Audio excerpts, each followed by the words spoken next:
Next chapter हमारा simple solutions of Schrodinger equation, Schrodinger समीकरण के सरल हल। तो इसमें फर्स्ट टॉपिक है time independent Schrodinger equation and stationery state solution, काल अनाश्रित श्रोडिंगर समीकरण और उसके स्थायी अवस्था हल।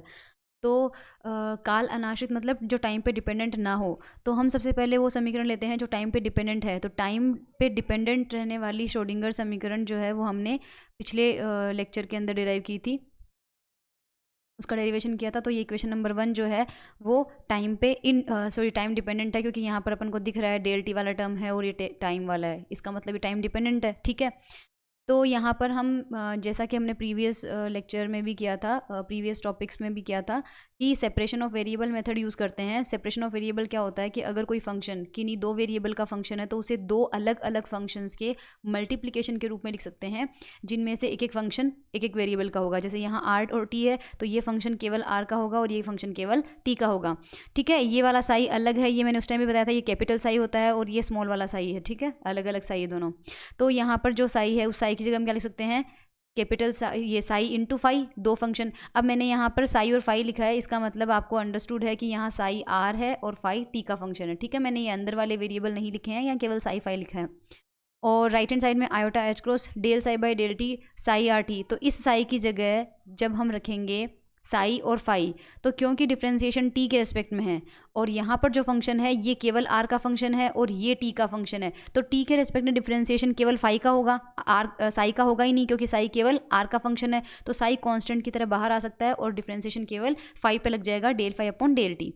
ओके, इसके बाद हम इस फाई को बाहर ले लेते हैं, क्योंकि यहाँ पर देखो जब ये ब्रैकेट इस दोनों ऑपरेटर पे, इन दोनों फंक्शंस पे ऑपरेट होगा तो यहाँ डेल टू है। हम जानते हैं डेल टू फंक्शन के अंदर डिफ्रेंसिएशन डेल एक्स टू के रिस्पेक्ट में होता है, डेल वाई टू के रिस्पेक्ट में होता है और डेल जेड टू के रिस्पेक्ट में होता है, यानी कुल मिला के पोजीशन होगी, उसमें टाइम बिल्कुल भी नहीं होता है, क्योंकि इसमें टाइम के रिस्पेक्ट में डिफ्रेंसिएशन नहीं होता है। इसलिए जो फंक्शन टाइम का है वो कॉन्स्टेंट की तरह बाहर आ जाएगा और यहाँ टाइम का कौन सा फंक्शन है, फाई, तो फाई ब्रैकेट के बाहर आ जाएगा एज अ कॉन्स्टेंट। और ये जो डेल टू ऑपरेटर है ये सीधा साई पे अप्लाई हो जाएगा और ये जो वी है वो तो सीधा सीधा मल्टीप्लाई होगा साई और फाई से, जिसमें से फाई बाहर ले लिया तो अंदर क्या बचेगा, V psi, right hand side as it is है।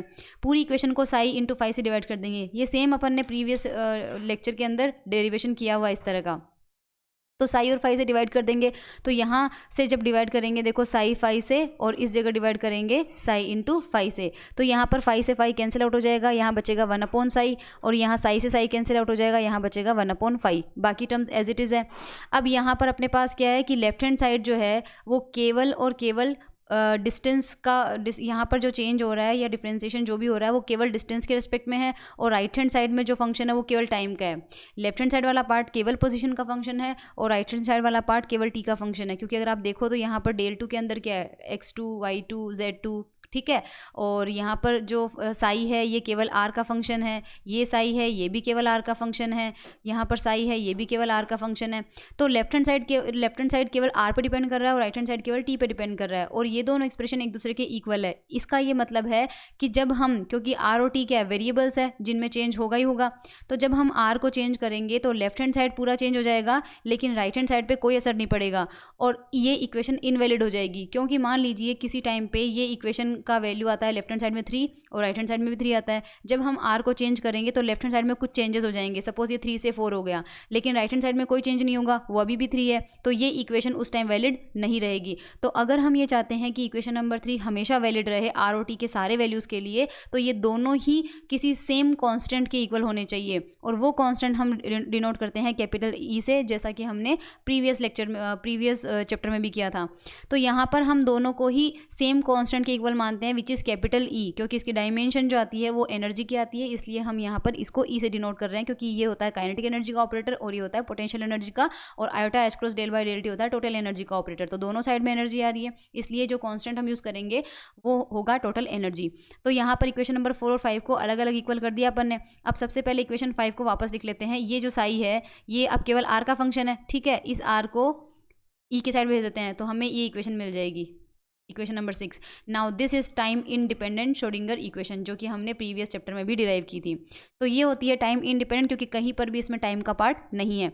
और जो ये वाला ऑपरेटर होता है, ये मैंने पहले ही बताया था, ये काइनेटिक का ऑपरेटर होता है और पोटेंशियल का होता है। दोनों को मिला के देखते हैं तो ये हैमिल्टोनियन ऑपरेटर होता है। तो H psi is equals to E psi. तो अगर कहीं पर H psi is equals to E psi लिखा हुआ है तो आपको समझना है कि वो टाइम इंडिपेंडेंट श्रोडिंगर समीकरण है, यानी काल अनाश्रित श्रोडिंगर समीकरण है। अब इक्वेशन 5 को थोड़ा सा सॉल्व करते हैं, सॉरी 4 को, इक्वेशन 4 को लेके चलते हैं। तो उससे हमें मिलेंगे स्टेशनरी स्टेट सॉल्यूशन। अब वो क्या होते हैं देखते हैं। तो इक्वेशन नंबर 4 जो है वो ये है, यहाँ पर फाई था उसको राइट साइड में भेज दिया। ये वाला फाई है उसको डेल फाई के नीचे ले लो, तो डेल फाई अपॉन फाई हो जाएगा, और इस आयोटा एच क्रॉस को राइट साइड में भेज दो, तो यहाँ हमें मिल जाएगा ये। दोनों साइड में इंटीग्रेशन करेंगे तो डी एक्स अपॉन एक्स होता है log x, तो ये हो जाएगा ln फाई, और यहाँ पर आ जाएगा टी का केवल टी हो जाएगा। जो भी यहाँ पर कांस्टेंट आएगा उसे हम नॉर्मलाइजेशन कांस्टेंट के अंदर इंक्लूड कर लेते हैं, इसलिए यहाँ अलग से उस कांस्टेंट को अपन मेंशन नहीं करते हैं।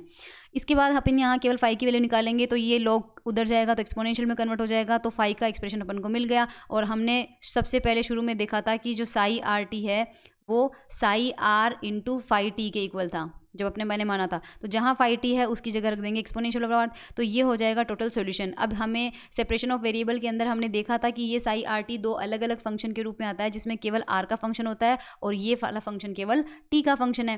प्रोबेबिलिटी डेंसिटी अगर निकालते हैं तो हमें पता है प्रोबेबिलिटी डेंसिटी होती है मोड ऑफ साई का स्क्वायर। अगर साई की वैल्यू ये रखें यहाँ पर नीचे, तो साई स्टार इंटू साई आ जाएगा, और साई स्टार के अंदर सबसे पहले स्टार लगाएंगे तो इस साई पे लग जाएगा स्टार, और यहाँ पर आपको पता है कि स्टार लेते हैं तो आयोटा को माइनस आयोटा से रिप्लेस करना पड़ता है। तो उस कंडीशन में ये पोर्शन हो जाएगा exponential plus iota E T upon H cross. और जब ये मल्टीप्लाई होगा सिंपल साई से, सिंपल वाले साई में तो है ई की power minus iota E T upon H cross, और साई स्टार में है exponential plus iota E T upon H cross. तो दोनों कैंसिल आउट होकर 1 हो जाएगा, और हमारे पास आ जाएगा केवल साई स्टार। क्या बचेगा हमारे पास? केवल साई स्टार आर और साई आर बचेगा, और इन दोनों का प्रोडक्ट होता है mod of psi square r. और अगेन अगर ये मोड ऑफ साई स्क्वायर को हम प्रोबेबिलिटी से रिप्रेजेंट करते हैं, जिसमें अगर साई आर टी का फंक्शन है तो प्रोबेबिलिटी भी हमारी आर टी आ जाती है, लेकिन यहाँ पर टी हट चुका है, केवल आर के टर्म्स में है, तो हम इसे लिखेंगे probability as a function of only are.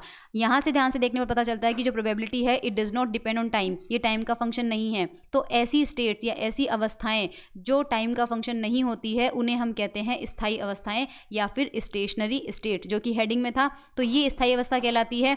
And psi corresponding to such states are called stationary state solution. और जो सॉल्यूशन साई के रूप में होता है, अगर वो इन स्टेशनरी स्टेट से रिलेटेड है, इनके करस्पॉन्डिंग है, तो उन्हें कहते हैं स्टेशनरी स्टेट सॉल्यूशन, स्थायी अवस्था हल।